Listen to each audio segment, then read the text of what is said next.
Hello everyone আমি makeup artist Deepika from Deepika's makeover. আমার এই চ্যানেলে তোমরা দেখতে পারবে আমার মেকআপের কাজ আর আমার লাইফস্টাইল। ডেটটা ছিল 13 মে, তো আমরা কিন্তু চলে এসেছি ব্রাইডের বাড়িতে। আর আজকে আমার আছে 3টে জায়গায় ব্রাইড। তো আমি প্রথম লোকেশনে চলে এসেছি আর এসে দেখি ব্রাইড একদম রেডি। এখানে আমরা এসে সবকিছু গুছিয়ে নিয়েছি। ব্রাইড একদম টাইম মতন রেডি হয়ে গেছে। ব্রাইডের মাত্র 10 মিনিট লাগলে স্নান করছে।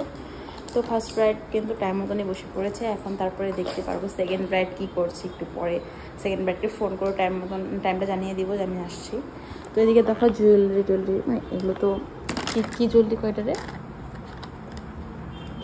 কি জানি কয় ভুলে গেছি। যাই হোক আমার মুখে আসছে না, ইমিটেশন। তো এই জুয়েলারিগুলো আমি সাজিয়ে রেখেছি। আর এদিকে প্রোডাক্ট সব বের করা হয়ে গেছে। এবার আমরা ব্রাইডের আসার অপেক্ষা করছি। আর এদিকে আমি গাজরাটা কিনে নিয়ে এসেছি, মানে নিয়ে আসতে সুবিধা হয়, কারণ ওদের বাড়ির থেকে উল্টো হয়, তো আমাদের বাড়ির থেকে আসার সময় নিয়ে গাজরাটা একটু পরেই খুলবো। সত্যি কথা বলতে ওর মতন ক্লায়েন্ট খুব কম পাওয়া যায়। একদম টাইম মতনই বসেছে আর অনেকটা বোঝে।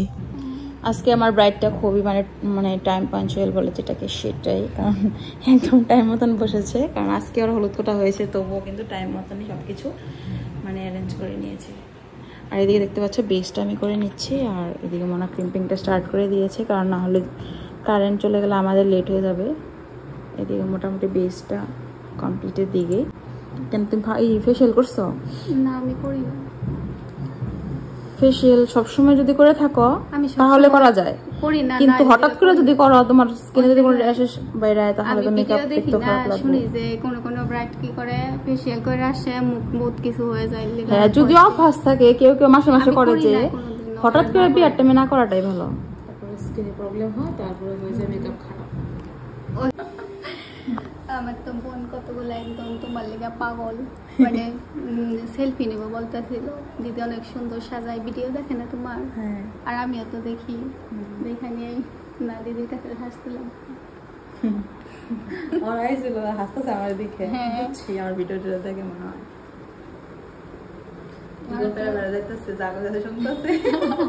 ওরা সেই খুশি তোমার কাছ থেকে সাজুন। আমার ব্রাইড যে বলছিল যে ওর বোনগুলো আমার জন্য পাগল। সত্যি কথা বলতে আমি যেগুলো বাড়িতে সাজাতে চাই, প্রত্যেকটা বাড়িতে আমি এরকম আমার কিছু কিছু ফলোয়ার্স বা সাবস্ক্রাইবার পাই, যারা আমাকে দেখার জন্য চলে আসে আর এসে বলে দিদি তুমি এসেছো, শুনে চলে আসলাম, আর তোমার মেকআপ আমার ভীষণ ভালো লাগে। এই কথাগুলো শুনতে আমার এত ভালো লাগে সত্যি। অনেকেই জিজ্ঞাসা করে যে তুমি এত সুন্দর মেকআপ কিভাবে করো। আমি বলি যে আমি কখনো হার মানিনি, আমি চেষ্টা করেই যাচ্ছি আর এখনো করেই যাচ্ছি। এই যে তোমাদের সকলের ভালোবাসা পাই, এই জায়গাটা বানাতে কিন্তু আমার 6টা বছর লেগে গেছে। তাই বলি যারা যারা নতুন করে কাজ শুরু করেছো, একটু ধৈর্য ধরে কাজ করে যাও, তাহলে দেখবে তোমরাও এরকম একটা জায়গায় আসতে পারবে। বিশ্বাস করা যায় না? ভালো লাগতেছে। আমি তো বললাম তোমার মতন সাজিয়ে দাও, সুন্দরই লাগতেছে। এখন তুমি যতটুকু সেফ ভাবে রাখবো অত সেফ ভাবে থাকবো মেকআপটা। এমনি তো দেখালে আমি তোমার টাচ করে যে উঠবো না।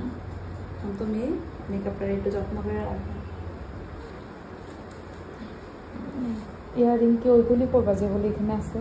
আমার এই ফার্স্ট ব্রাইডদের নিয়ম শাখা নাকি সোনা কাপড়ের পরেই পরায়, তার জন্য সোনা কাপড়টা যেহেতু হয়নি, শাখাটা পরানো কিন্তু হয়নি। অনেকে জিজ্ঞাসা করতে পারো, তার জন্য আমি আগেই বলে দিলাম। আর ব্রাইড কিন্তু খুবই খুশি, এখনো নিজেকে দেখেনি। তো বললাম তুমি যখন আয়না দেখবে তোমার একটু রিয়াকশন ভিডিওটা নেব। সত্যি ওকে খুব সুন্দর লাগছে। আসার সাথে সাথে যখন দেখলাম ওকে, ওর চোখগুলো খুবই ছোট ছোট ছিল, বাট মেকআপ করার পর অত একটা ছোট লাগছে না। তোমরা একটু বলো তো ঠিক বললাম কি ভুল? আমার আপকামিং ক্লাস যারা যারা জয়েন করতে চাচ্ছ, দেরি না করে নিজেদের সিটগুলো কিন্তু বুক করে নিতে পারো। আর ব্রাইডাল ডেট যারা যারা বুক করতে চাচ্ছ তারাও কিন্তু কন্ট্যাক্ট করতে পারো। নেব, ও এখনো দেখেনি। না, ভালোই আছে আয়নাটা।